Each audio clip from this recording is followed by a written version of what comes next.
gruesome props, hideous slime, and Swiss surrealist art? Keep watching for a rundown on the Alien franchise's terrifying facehuggers.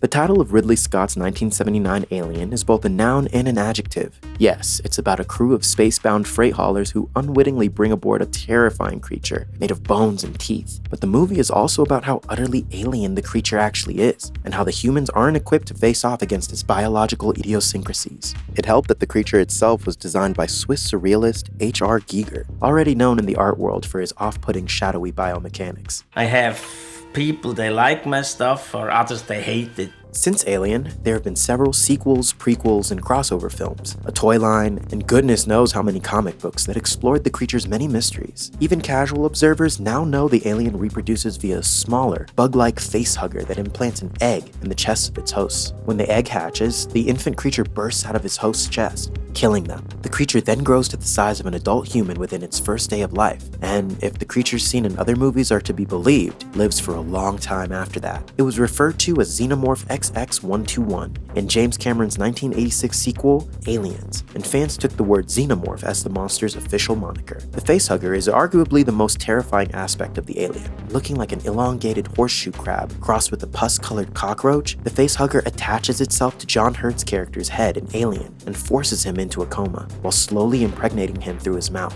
The disturbing symbolism here was very much intentional, and the means to create the facehugger and its egg are pretty gross too. Cast and crew members laid out special effects techniques they used during the film's production and the commentary track for Alien's DVD release. In order to achieve the icky, organic look of the facehugger, Ridley Scott employed some actual organic compounds. The egg would open via a series of metal, mechanical servos, but inside the egg was a slurry of amniotic esoterica, made of actual animal entrails. Scott extended his own gloved hands into the egg from an aperture beneath and would wiggle his fingers to make these intestines look alive. The facehugger itself was initially intended to be a sickly green color, but screenwriter Dan O'Bannon was able to sneak a peek of the creature model while it was still being built and much preferred the bone-like color. The creature was coated in slime, a common ingredient in alien films. For example, it's a well-worn piece of trivia that star Sigourney Weaver suffered allergy attacks on the set of Alien, suspecting Jonesy the cat as the culprit. She later learned it was not the cat, but the glycerin compound sprayed on her face to simulate sweat. Slimes and sprays and compounds were everywhere on the monsters too,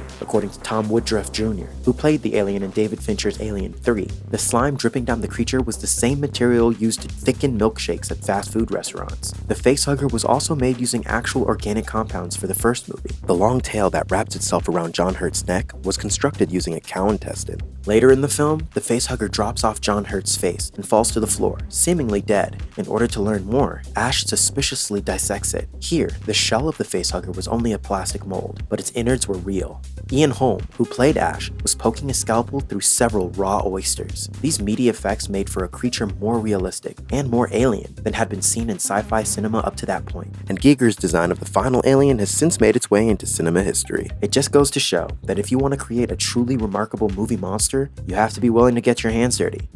Check out one of our newest videos right here. Plus, even more SlashFilm videos about your favorite movies are coming soon. Subscribe to our YouTube channel and hit the bell so you don't miss a single one.